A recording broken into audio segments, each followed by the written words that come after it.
But let's hear once again the Jimi Hendrix Experience. So you both agree that Mitch Mitchell was your favourite drummer? Yeah, our favourite. Growing up, listening to Mitch Mitchell play with Jimi Hendrix was quite the experience. This great towering, this monument of drums was Jimi Hendrix's drummer. Well, how would you describe him? Well, Jimmy was Mitch's guitarist. Mitch Mitchell was an English drummer best known for his work with the Jimi Hendrix Experience. He's recognized for completely rewriting the rules of rock drumming by fusing jazz elements with his hard-hitting rock style. Since the passing of Hendrix, the guitarist legend has grown to mythical proportions, often overshadowing Mitchell's innovative approach. In reality, his drumming matched Jimmy's guitar wizardry, rightly earning him a place in the Rock and Roll Hall of Fame and being named as one of the greatest drummers of all time by Rolling Stone. So not only keeping up with Jimi Hendrix, but just laying down that foundation for Jimmy to do his thing over top is no easy task.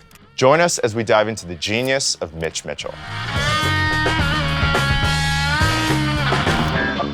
Sometime you kick me out right before your friends. You do so, baby.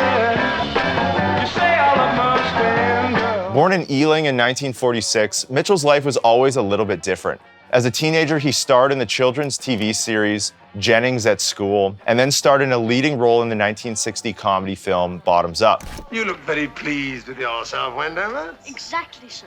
But Mitchell's focus soon shifted. Growing up in a musical family, he quickly developed an interest for percussion instruments. He started taking lessons at Jim Marshall's drum shop, the founder of Marshall Amps, while he was still at school.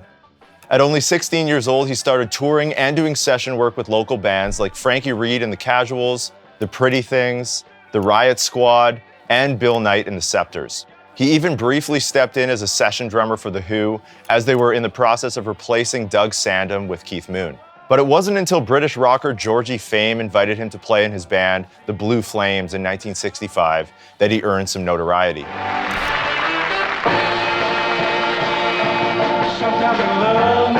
Mitchell was still developing his sound here, but you could recognize his foundation of blues-based British innovation pop, as well as touches of classic blues and R&B drumming.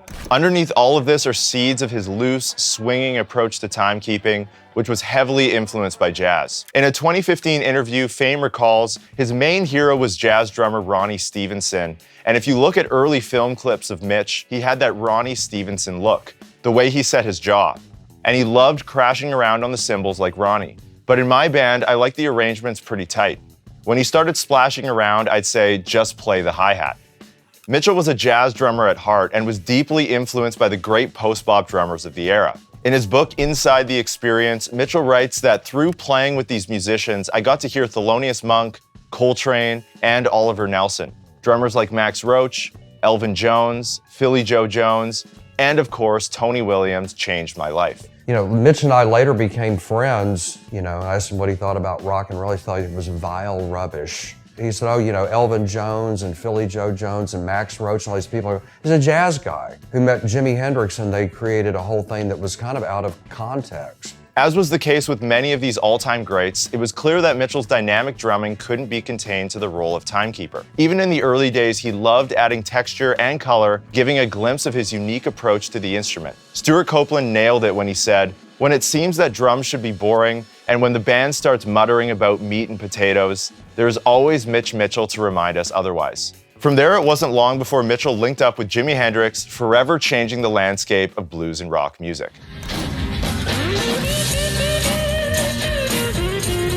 After Mitchell's stint with Georgie Fame came to an end, he threw himself into session work in the London music scene. But it wasn't long until he received a call from Chaz Chandler, former bassist of the Animals, inviting him to play with some guy he brought over from America. Little did Mitchell know that this was actually an audition for the Jimi Hendrix Experience. He made it to the last round alongside Ainsley Dunbar and was famously chosen in a coin toss. You know, like we were just thrown together. You know, we weren't friends, we'd never met or anything. It's one of those things, three guys being thrown together. Sort of, there you are, you're in group now, to see what you can sort out, you know. From the get-go, it became clear that the two of them had a special musical chemistry. The two of them lived and breathed their musical instruments, as Mitchell explains in this interview from 1990. You always had a guitar with you, anywhere you went. To the bathroom. I saw him literally one day doing eggs and bacon in the kitchen, still with a guitar slung around his back, frying some eggs and bacon up. Oh, wait a minute, I think I've got... That was the kind of person he was. Mitchell's jazz-influenced style of drumming blended seamlessly with Hendrix's innovative guitar playing. He could be loose and funky, sharp and precise, or soft and spacey, all within a single song. The intro from Fire, a track from the band's 1967 debut album, Are You Experienced, showcases the natural synergy between the two of them. Locking in with Noel Redding on the bass, Mitchell filled the spaces Hendrix left for him in some very creative ways.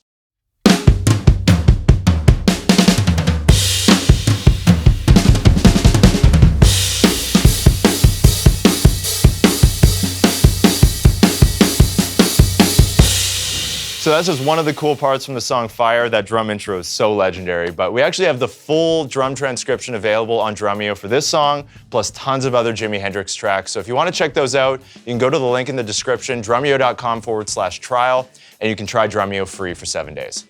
Mitchell was also capable of following Jimi's magical flow on the guitar. Mitchell's parts bring the drums to the forefront of the music rather than simply keeping time in the background. The driving intro of Can You See Me is another great example.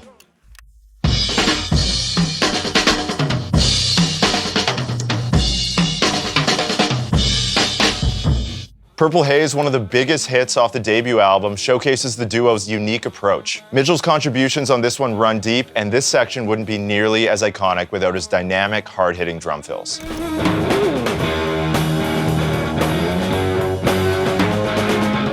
Let's take a closer look at this section, which is played slightly different on the record.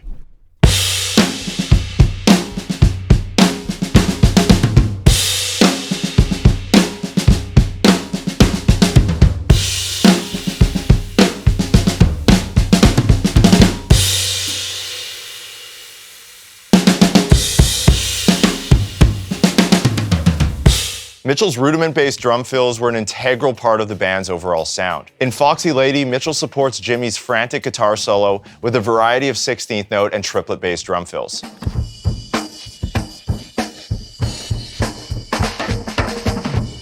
He had a special way of supporting Jimi's revolutionary guitar solos. There was an improvisational element to them, especially the more psychedelic ones. When the two were locked in, it was pure magic. But Hendrix recognized that Mitchell could easily hold his own, showcasing his creativity, chops, and speed during his solos on numerous occasions. Ironically, Mitchell wasn't a fan of drum solos, but this 1969 solo of his in Stockholm is iconic to this day.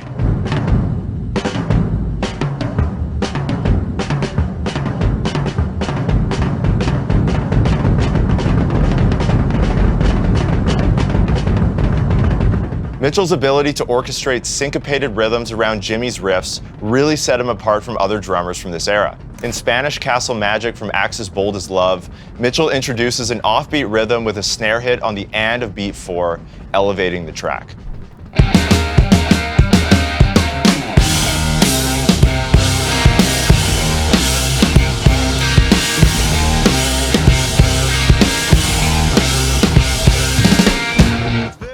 Mitchell's contributions to the band's songwriting process is often overlooked. He was a sounding board for Jimi's ideas and pushed his creative boundaries in ways only he could. In the track If 6 Was 9, Mitchell pushes and pulls in interesting ways, interjecting syncopated grooves with more traditional jazz-inspired ride patterns.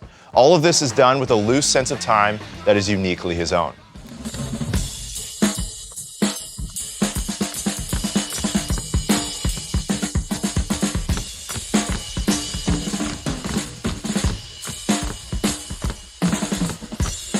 About the synergy between Hendrix and Mitchell, legendary sound engineer Eddie Kramer, who is behind the booth for all 3 of the Experience albums, once wrote, "Very few drummers could begin to approach Mitch's speed and ability to think. He had this innate ability to think ahead and to challenge Jimi and to do things that were ridiculous. He would do a fill where you would think, oh no, there's no way he's going to land on one.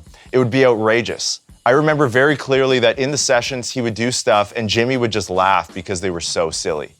As outrageous and experimental as many of their collaborations were, Mitchell could also hold down a mean, driving backbeat at medium tempo, of course with his trademark 8th note swing feel. Take a listen to the groove from Little Wing.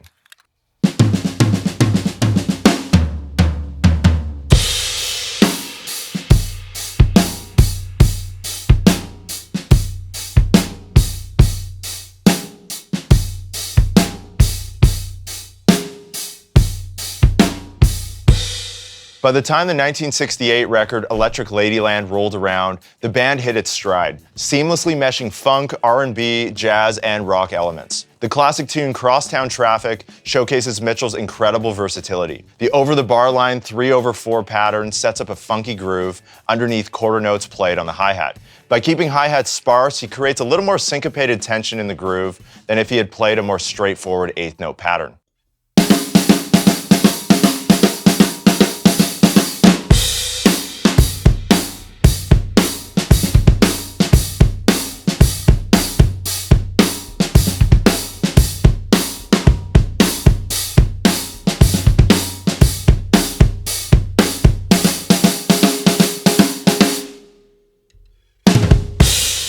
A pivotal song written during the height of the Vietnam War, Mitchell wrote a drum part that matches the song's theme.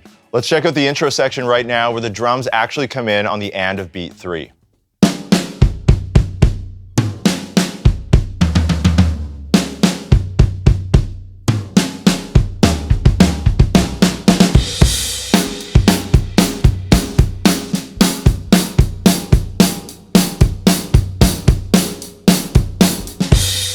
Between 1966 and 1970, in only 4 short years, Hendrix and Mitchell wrote 3 iconic records together that would go on to shape rock music for the following decades. Years after Hendrix's untimely passing in 1970, Mitch reminisced about his relationship with him. I think what it comes down to is a kind of mutual respect for each other. Musically, I'd give him a hard time, he'd give me a hard time, though it was a very compatible situation from my side. It was very interesting to work with someone who would give you that ultimate freedom. There were no boundaries, there were no limits at all. Jimmy was irreplaceable, both as a friend and a musician. I miss him as much today. While Hendrix revolutionized the way guitarists approach the electric guitar, Mitchell similarly set the new standard for drummers worldwide, doing away with the boundaries that previously defined traditional jazz and rock drumming. Well, after all the jacks are in the boxes, and the clowns have all gone to bed. Mitchell wasn't alone in blending jazz and rock drumming styles, but he may have pushed the concept further than anyone who came before him. Whether you call it fusion, jazz rock, or something else, Mitchell's playing mixed the improvisational and swing feel from jazz with the power of rock and roll. This combination meant that the art of drumming would never be the same. Manic Depression off the Experience's debut album sees Mitchell experiment with the 2 seemingly opposing genres. This tune is in 3/4 with a rolling triplet feel, and Mitchell's feel here is a real throwback to his drum hero Elvin Jones. Let's take a closer look.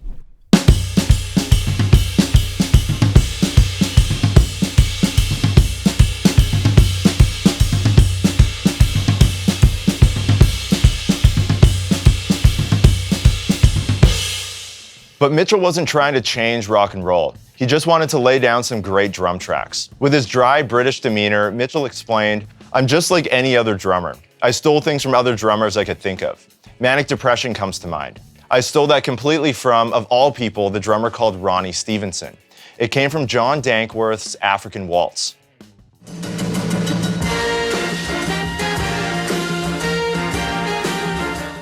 It's just what fitted in. I heard this rhythm that Jimmy was playing on the guitar and I thought, oh yeah, it's that kind of feel. So thank you, Ronnie Stevenson. Mitchell was also a master of integrating traditional jazz techniques as well. He quickly switched from using traditional grip to matched grip, allowing him to have a lighter touch and feel without having to compromise the power.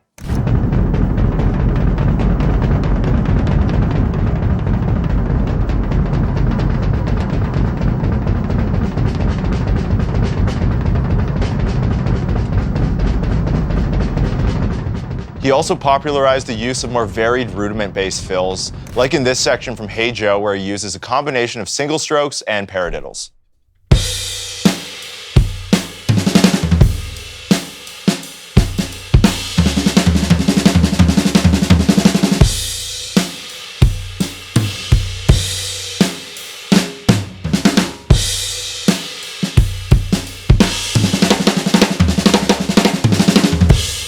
Mitchell's versatility is also showcased on tracks like Dolly Dagger, where he holds down a funky Motown-inspired groove. Here's the drums.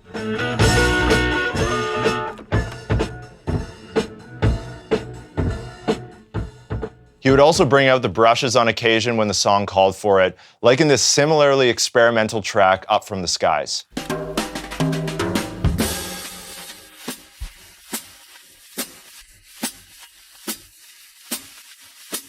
Around this time in 1969, the original bassist for the Experience, Noel Redding, left the band, and Jimmy's friend Billy Cox joined. Mitchell was starting to experiment with more funk elements, charting a new direction for the band. When Billy came into the band, properly, if there's such a thing, as a three-piece unit, it gave me a lot more freedom. I just started to feel incredibly happy. I think it's a very cool balance of power between Mitch's newfound funkiness, if you will, integrated with his jazz feel, and Billy's solidness down below, keeping it all tied together.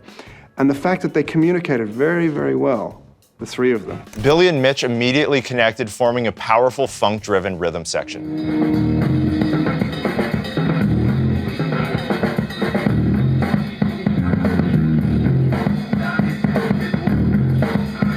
This funk sensibility can also be seen in Voodoo Child, where Mitchell's unconventional approach to entering the song is far more memorable than the choices many other drummers would have made during this era. Mitchell plays a funky double bass drum part that begins with alternating patterns of 16th notes. Let's take a closer look.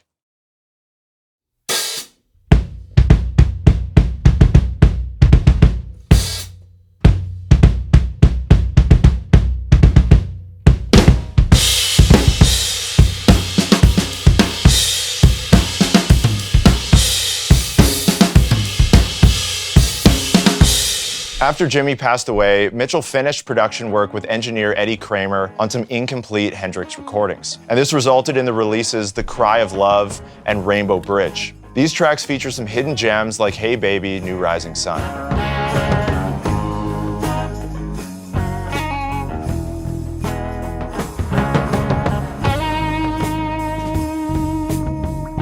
As well as Freedom, which he performed together with Billy Cox in 2008.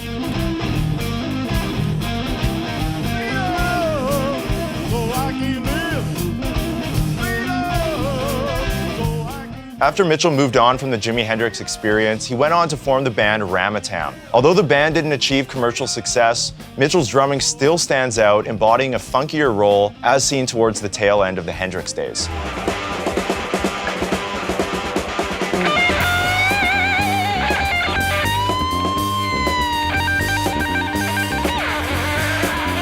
In 1968, Mitchell was also briefly part of the supergroup The Dirty Mac, which also featured John Lennon, Eric Clapton, and Keith Richards at the height of their fame.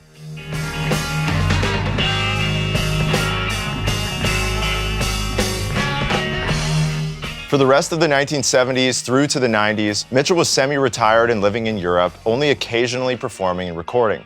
No other gig quite reached the same heights as the one with Hendrix. Legendary jazz guitarist Larry Coryell best sums up Mitchell's influence. He was a generous and soulful person who was always searching for something musically.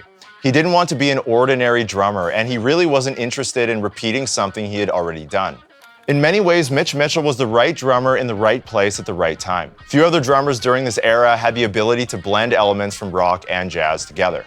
Mitch Mitchell expanded the drummer's role beyond that of just being a timekeeper, and ultimately the music industry benefited from the excitement that came along with it. But you both agree that Mitch Mitchell was your favourite drummer? Yeah, favourite. Of all time. This was Jimi Hendrix's drummer. I think we should explain to those of you who are not as old as, let's say, we are. Well, that's the travesty right there. This great towering, this monument of drums was Jimi Hendrix's drummer.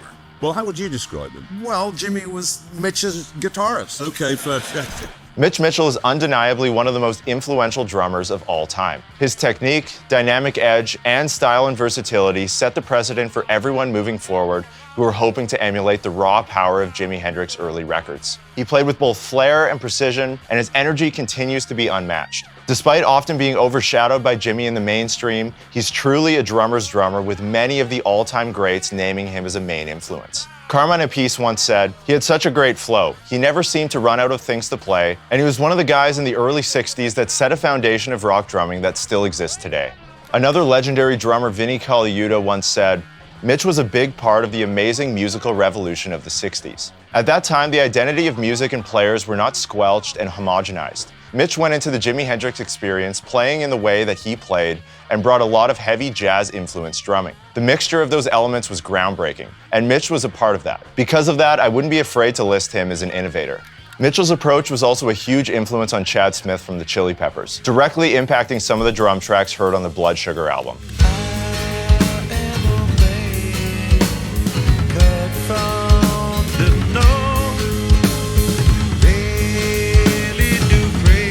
Chad summarized Mitchell's iconic drumming, saying, "The Jimi Hendrix Experience was a short spurt of genius creativity. You can't say more about the experience than that it exploded. No band was more influential, especially on the other musicians of the day. Everybody looked to them, the Beatles, the Stones. If you're a rock drummer or any kind of drummer, those 3 records are required listening.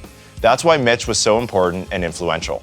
As rock music has become more commercial over the years, there's been a tendency for it to become this very straight, up and down, almost precision-based perfection. With electronically produced rock music, drum tracks are often quantized to a grid, making it feel machine-like. And while this does have a place in the music industry, the psychedelic looseness and rawness exhibited by Mitchell still feels fresh all these years later. Mitchell's legacy also lives on through the Experience Hendrix Tours, which features a rolling roster of all-star musicians and drummers paying tribute to the band's legendary music.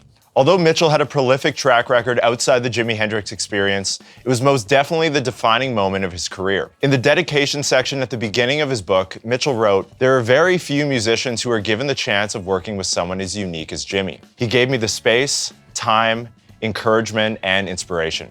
I was so lucky."